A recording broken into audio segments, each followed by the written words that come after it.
At the time of the so-called pro-democracy movement in China a few years ago, an American essayist wrote a commentary on the political situation in China at the time, and perhaps making some statement or comment on the political situation in the world.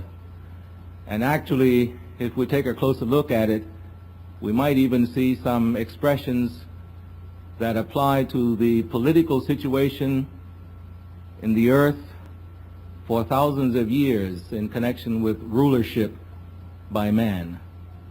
This gentleman wrote these three sentences. The will to freedom is a constant of human nature, but so is the will to power. And power is intolerant of freedom.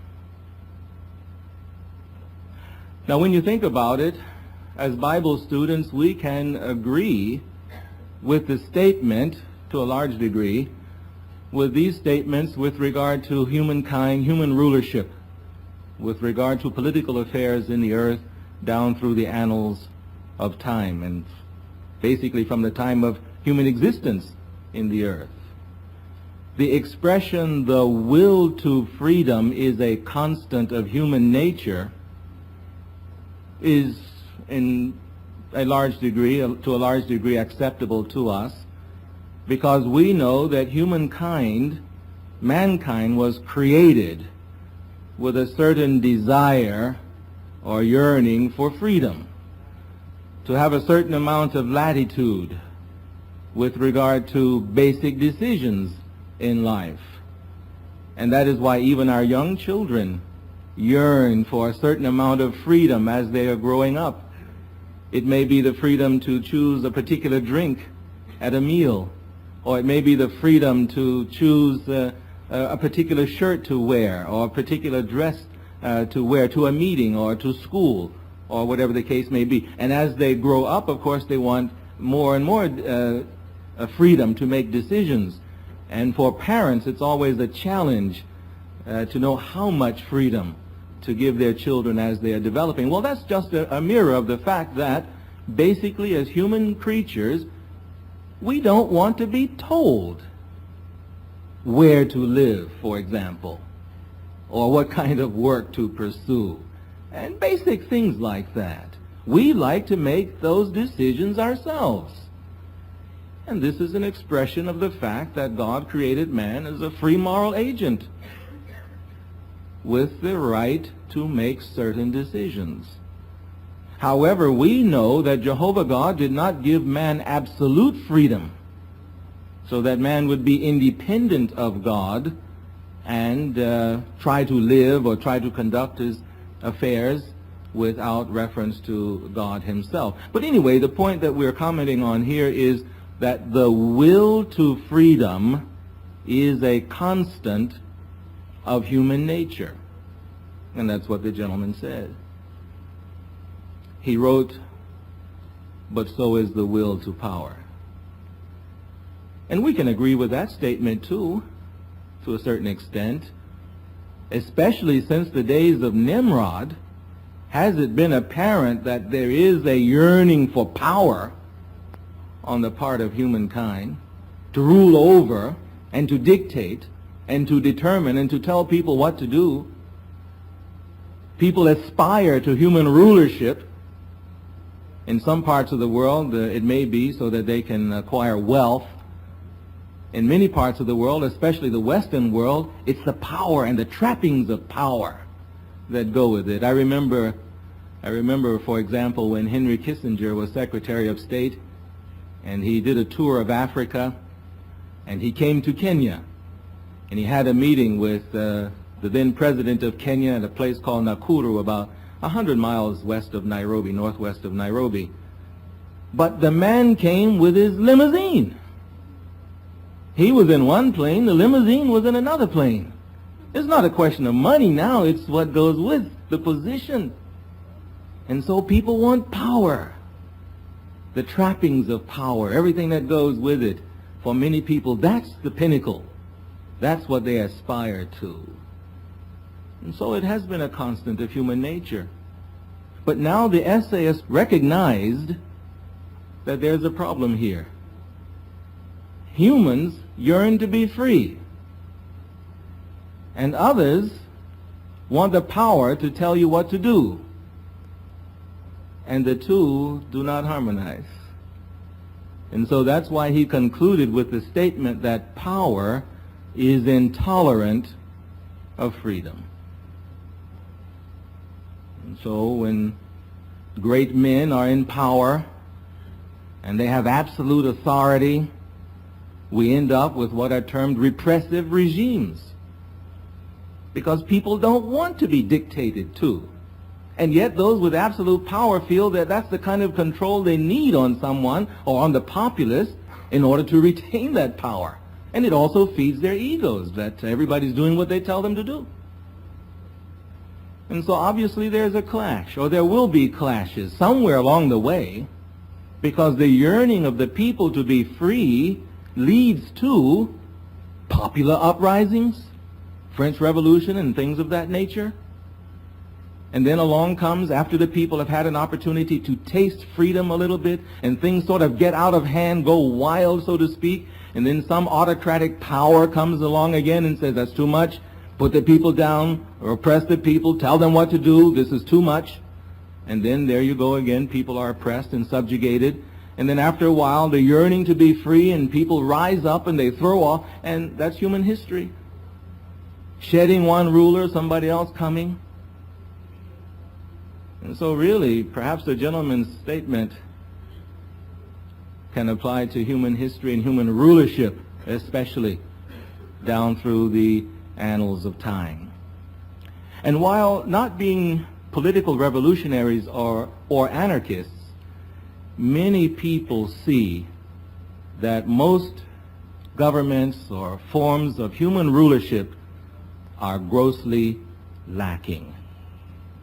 And the text in Proverbs chapter 29, a familiar text to us, and verse 2 helps to emphasize that fact. Proverbs chapter 29 and verse 2. When the righteous become many, the people rejoice. But when anyone wicked bears rule, the people sigh.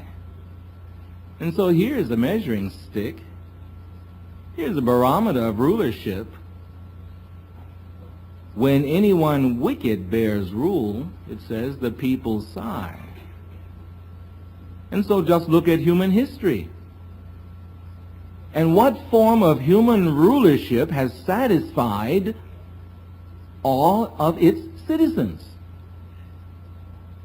What form of human rulership has provided the best for all of its citizens?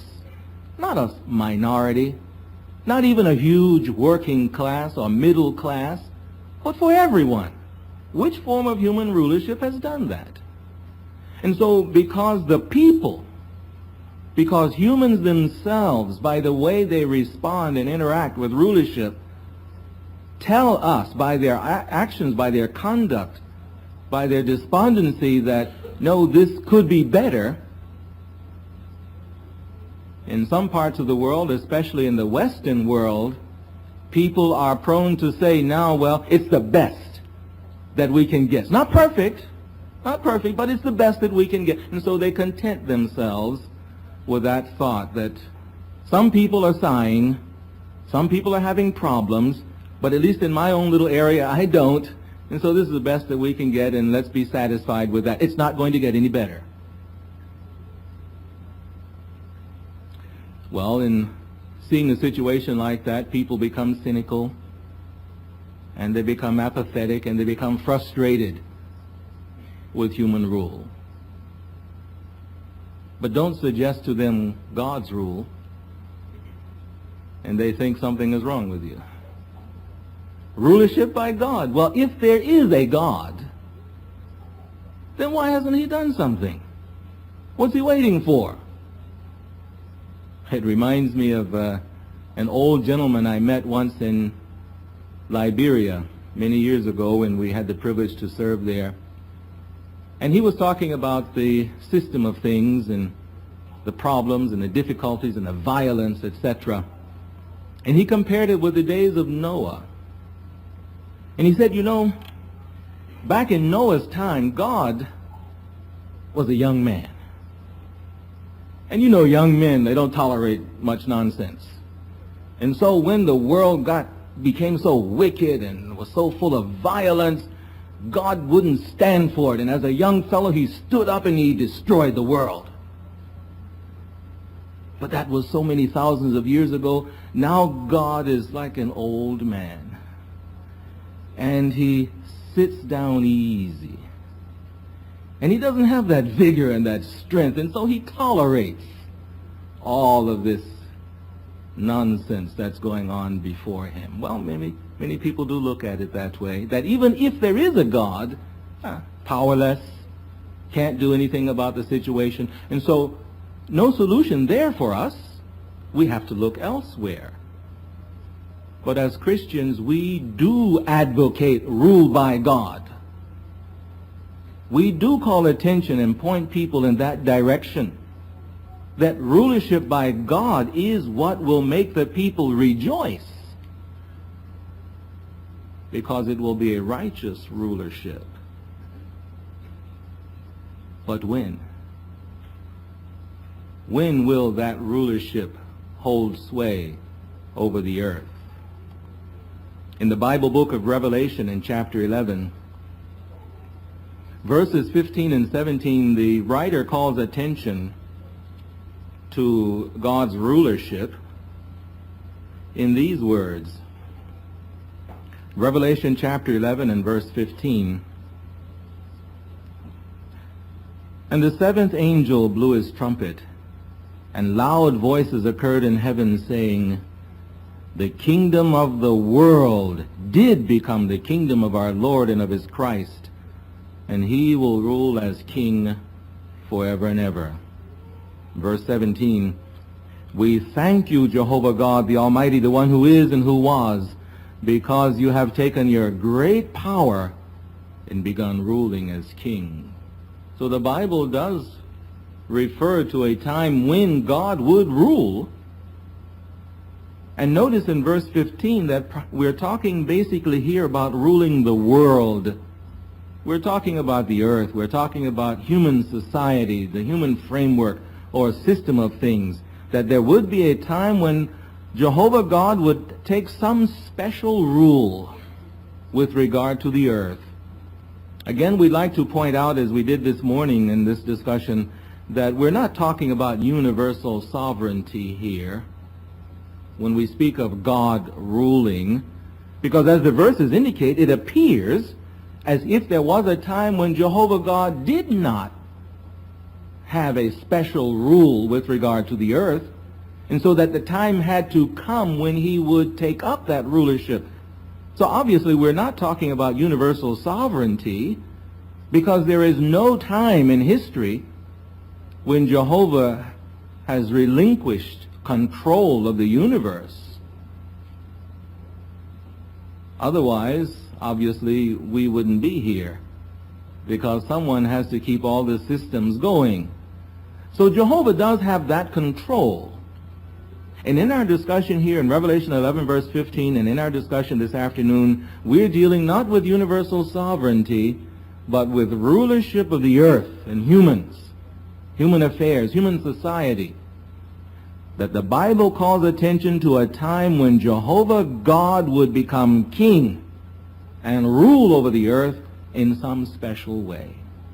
When would that time be? That's our primary question. Well, for more than a century, Jehovah's modern day witnesses have pointed to Daniel chapter 4 as indicating the time when Jehovah God would rule the earth in a special way. And we would like to give attention this afternoon to some verses in Daniel chapter 4 to help us focus in on when it would be time for God to rule the world. Now, Daniel chapter 4, Jehovah's Witnesses recognize this right away. This is the chapter in Daniel that talks about Nebuchadnezzar's dream of the huge tree.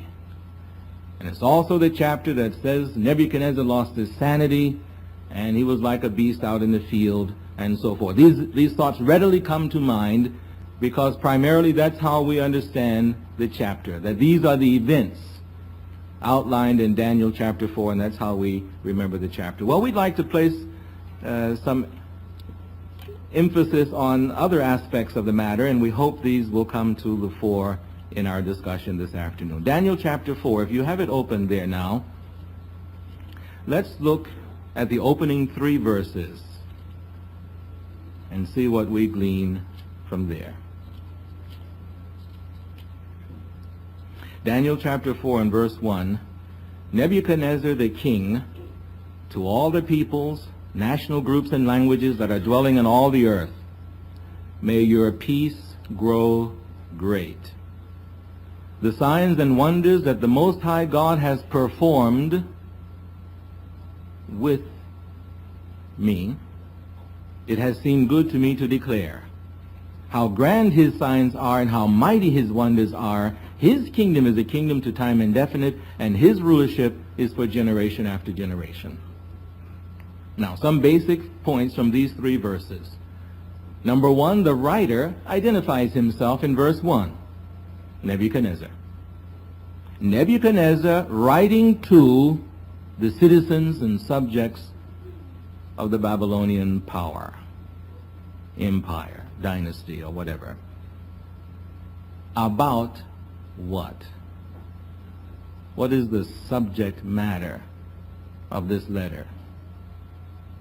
Verse 3 tells us how mighty, or how grand rather, his signs are. Whose signs?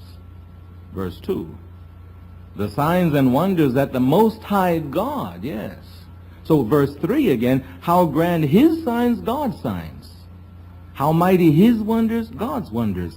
And his kingdom, God's kingdom, is a kingdom to time indefinite, and his rulership, God's rulership, is for generation after generation. So the subject matter, Daniel chapter 4, is rulership, kingdom. Whose rulership? Not Nebuchadnezzar's. God's rulership. That's what we're talking about.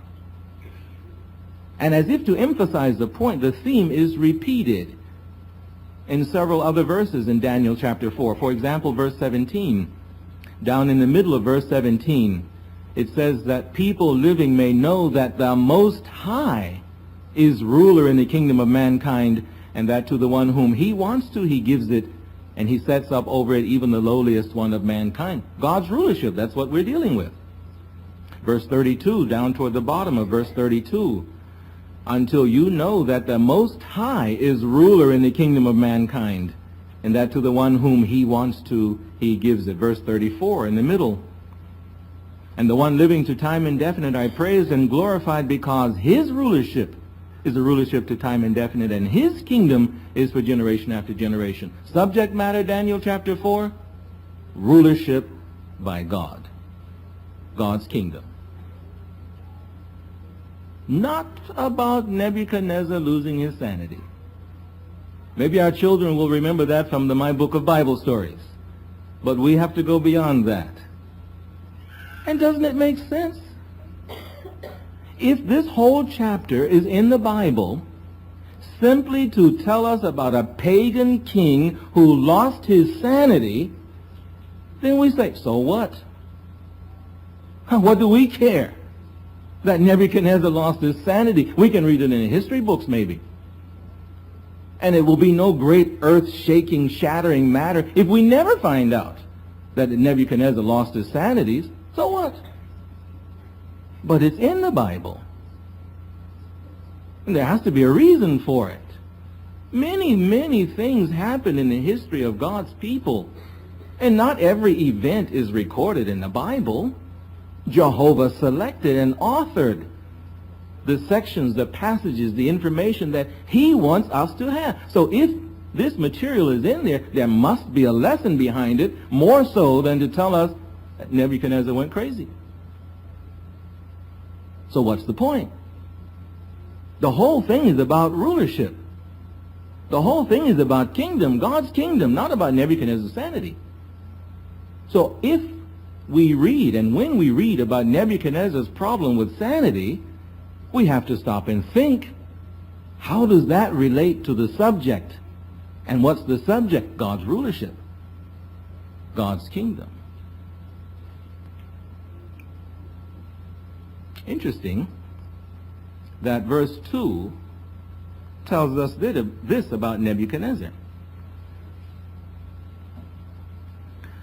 The signs and wonders that the Most High God has performed, notice that little preposition there, with me. God did things with Nebuchadnezzar, not for him. Big difference.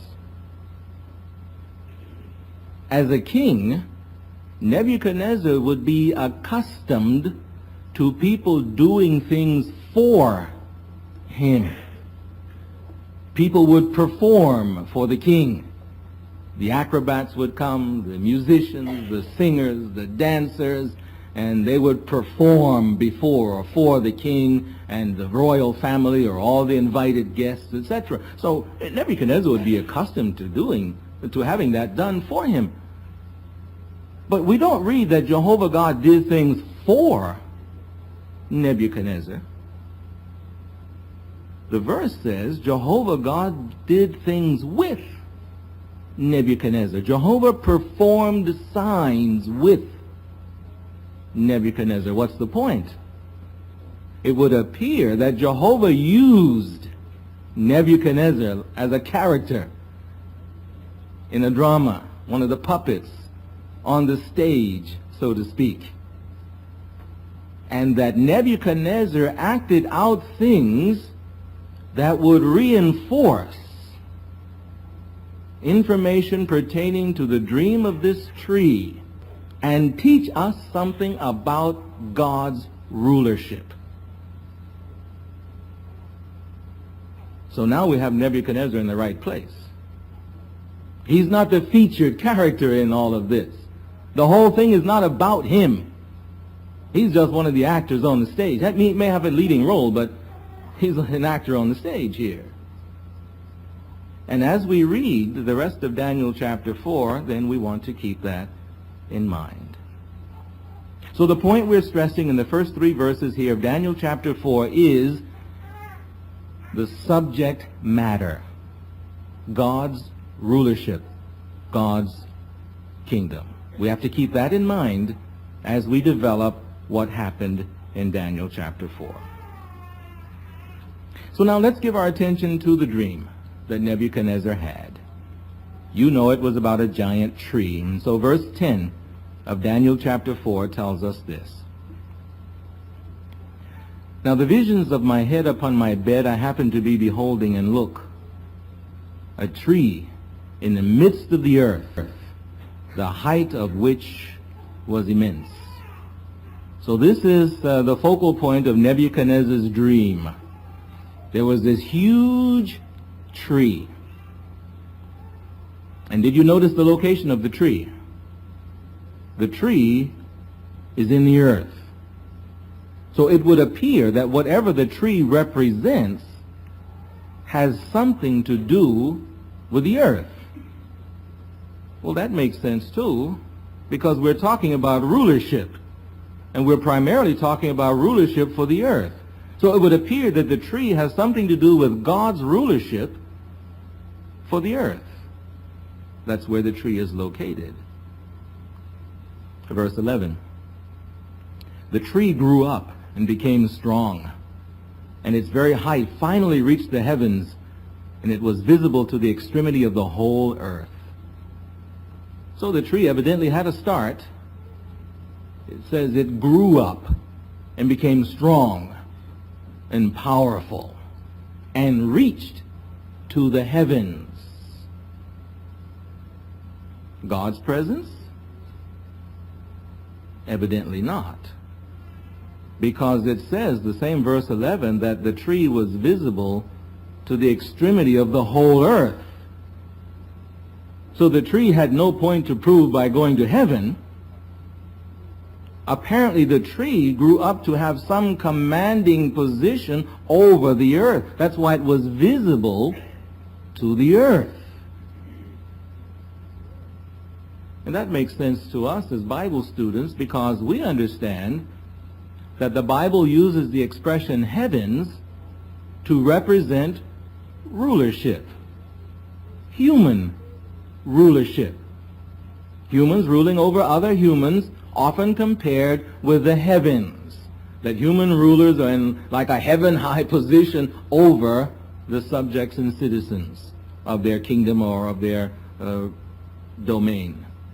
So it would appear here then that the tree again has something to do with rulership in this commanding position in the earth.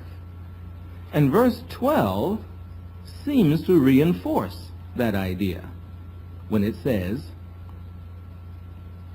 its foliage was fair, and its fruit was abundant, and there was food for all on it.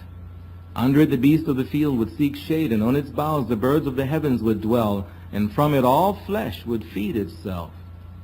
You notice the tree is carrying out certain functions normally carried out by a certain human institution. The tree is feeding and providing shelter and security.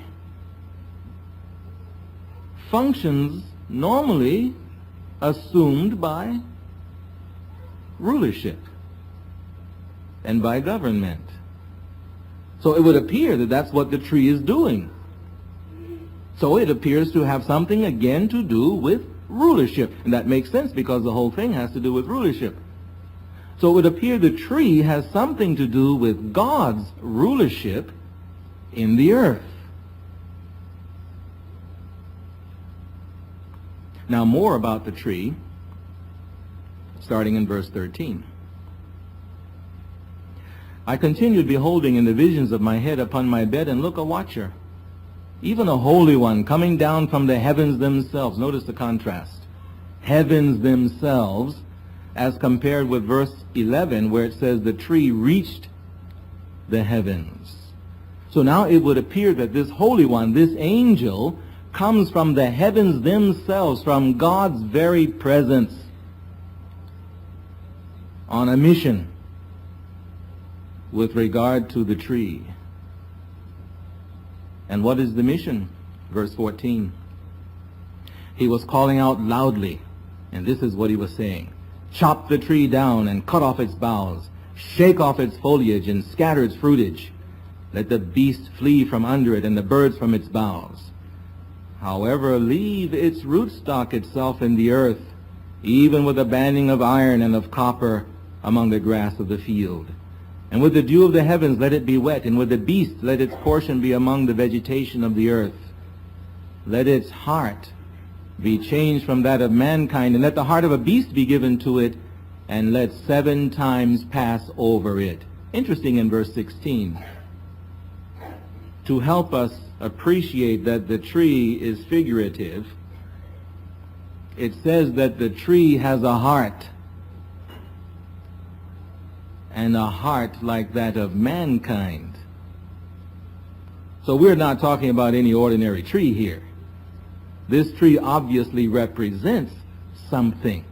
And we've already tried to establish the fact that it represents rulership by God for the earth. And so it would appear that at one time this rulership would have a heart like mankind, compassionate and loving and concerned and interested in its subjects and citizens. And then something would happen and rulership would become beastly and disinterested in others, interested in itself. And we'll come back to this in a moment with an example of God's rulership.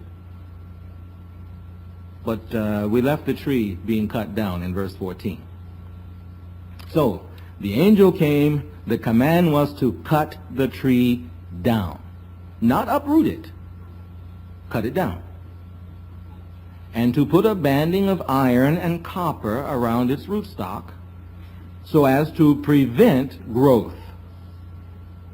It was not to be uprooted and totally destroyed or done away with. It appears that whatever is represented by the tree was to be put on hold, so to speak. It was to be interrupted for a period. How long a period does verse 16 say? 7 times. So it would appear now the tree cut down, whatever it represents in the way of rulership, interrupted for a period of 7 times, after which the banding of iron and copper would be taken off, and whatever is represented in the way of rulership by this tree would then be restored. So if the tree represents rulership by God in the earth, it would appear that at some point in human history that rulership is interrupted, and for a period of 7 times no longer expressed by God in the earth, after which it would be restored. Now enter the drama Nebuchadnezzar. Because from verse 16, verse 18 rather, down through verse 33, 34, Daniel makes an application of the tree to Nebuchadnezzar. And so in a minor way, we should look for a fulfillment of these events with regard to Nebuchadnezzar, keeping in mind that what happens to Nebuchadnezzar should tell us something about our subject matter, God's rulership in the earth. Now you know what happened to Nebuchadnezzar. From verse 29, Daniel chapter 4, 12 months after Nebuchadnezzar had the dream of the tree, he's walking about, verse 30, boasting in the palace of Babylon about how great Babylon is and that he himself is responsible for all of this, and applauding himself. And then in verse 31, while he's in the midst of all this boasting, it says, the kingdom itself has gone away from you. And from mankind they are driving even you away, and with the beasts of the field your dwelling will be. Vegetation they will give even to you to eat, just like bulls. And 7 times themselves will pass over you, until you know that the Most High is ruler in the kingdom of mankind, and that to the one whom he wants to, he gives it. So Nebuchadnezzar would apparently lose control, cease to be ruler of Babylon for a period of 7 times. And interestingly, the tree, Daniel 4 verse 16, is to be cut down for a period of 7 times. So if there is to be an interruption in Nebuchadnezzar's rulership, then it would appear this is telling us there would be an interruption in rulership by God in the earth. Now the verses go on to tell us, verse 33, that Nebuchadnezzar did lose his sanity. He lost the throne, and he was driven away, and he began to eat vegetation just like bulls. And with the dew of the heavens, his own body got to be wet until his very hair grew long, just like eagle's feathers, and nails like bird's claws. So apparently he just went crazy. Now some people think he may have had a disease called lycanthropy, makes the guy act like a wolf or something like that, some wild animal out in the field, in the bush. And there he was for a period of 7 times, or we understand to be 7 literal years. Nebuchadnezzar lost his sanity, no longer in control, in the bush, in the fields. And now very interestingly, at the end of that period of 7 years, it seems Nebuchadnezzar stood up, dusted himself off, maybe went down to the river, took a bath or something like that. He went to the barber shop and he had a haircut and had a manicure and all these sort of things, and he walked back into Babylon and he said, well, here I am, back for the throne. And they put him back on the throne. Can you imagine this? Humans don't work like that. You know how it is. A man is in power today. He loses that power for whatever the reason, and least of all because he went crazy. Now, for him to come back to that seat of power, that throne, that chair, a fight goes on. He doesn't just walk in and say, well, guys, here I am, put me back. Move over. You were keeping the seat warm for me. No. At least a political fight. In some parts of the world, an out-and-out battle and blood is spilled. People lose their lives because of a fight over power and rulership. But amazingly, Nebuchadnezzar restored to the throne. He suffered an interruption of rulership. And that's what's happening to the tree. There was an interruption of rulership by God in the earth.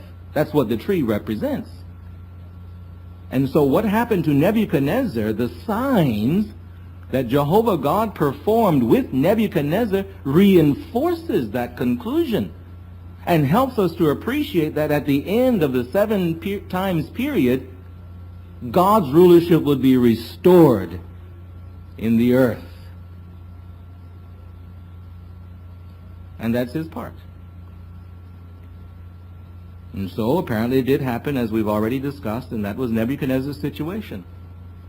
Then we need to look for a similar situation with regard to God's rulership in the earth. When did Jehovah God have a representative form of government in the earth? Well, now you know that. In the nation of Israel, Jehovah God ruled that nation. He was their king, their statute giver, their judge. He formed them into a nation. He gave them their constitution, all their body of laws. And speaking about their body of laws, remember verse 16, Daniel chapter 4, the heart of mankind. The laws that the nation of Israel lived by were so compassionate, so interested in all the people. Just take the one law of gleaning as an example. As you know, the harvesters in Israel were not allowed to harvest every grain. What fell by the wayside, they had to leave it. What was on the fringes of the field, they had to leave for the gleaners who came behind them. And the gleaners, of course, were people who were less fortunate economically. Maybe they had suffered some financial reverses and so were in a condition, an inferior economic condition. And so Jehovah had this law arranged so that people could eat.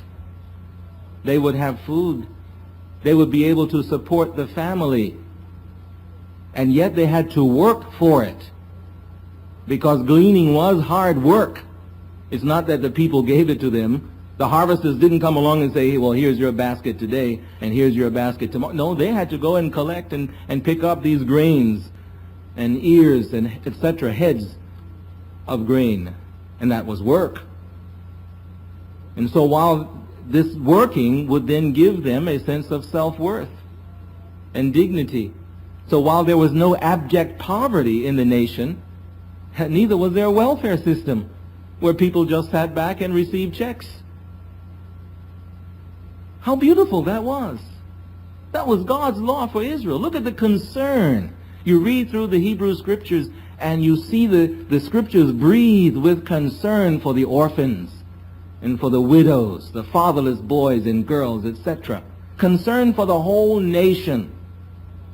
God's laws to Israel. Yes, we can say the heart like that of mankind. Never duplicated in human history. That was God's rulership in a representative way, in a special way for the earth.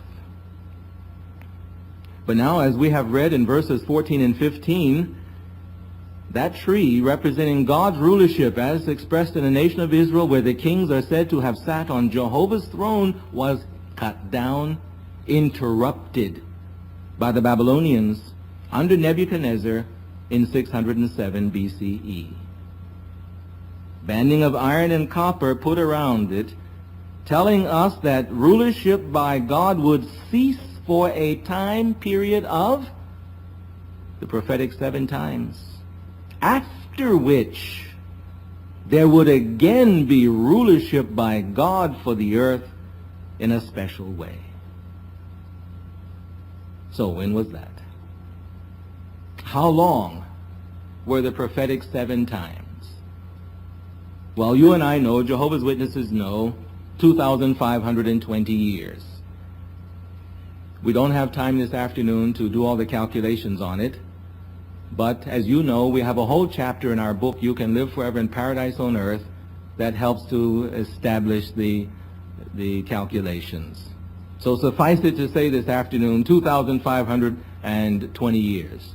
Beginning from when God's rulership through Israel ceased to exist in the year 607 BCE. So 2,520 years forward from 607 BCE brings us to, you know the year, 1914. Yes, Daniel chapter 4, and what happened with Nebuchadnezzar and the fulfillment of that great tree dream establishes the time when the banding of iron and copper should be removed, and Jehovah God would again have a representative form of government for the earth. 1914, the time when Revelation chapter 11 and verse 15 and verse 17 should be fulfilled. We read these verses earlier, and we take a look at them again. And the 7th angel blew his trumpet, and loud voices occurred in heaven, saying, the kingdom of the world did become the kingdom of our Lord and of his Christ. Yes, 1914. Verse 17, we thank you, Jehovah God, the Almighty, the one who is and who was, because you have taken your great power and begun ruling as king. 1914. The time for God to rule the world, 1914. By means of the Messianic kingdom in the hands of Christ Jesus. That is God's rulership for the earth in a special way. And you and I know from our further study of the Bible that that kingdom, now 80 years old, has accomplished tremendous things for the earth and for human society, and is moving forward to complete its conquests. And when it does complete its conquests and has full control over the earth, then Proverbs chapter 29 and the first part of verse 2 will be a reality.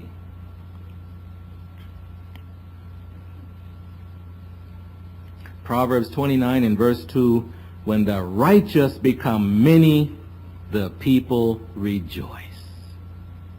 That will be the situation. When the Messianic kingdom in the hands of Christ Jesus has full control of the earth, the people will rejoice.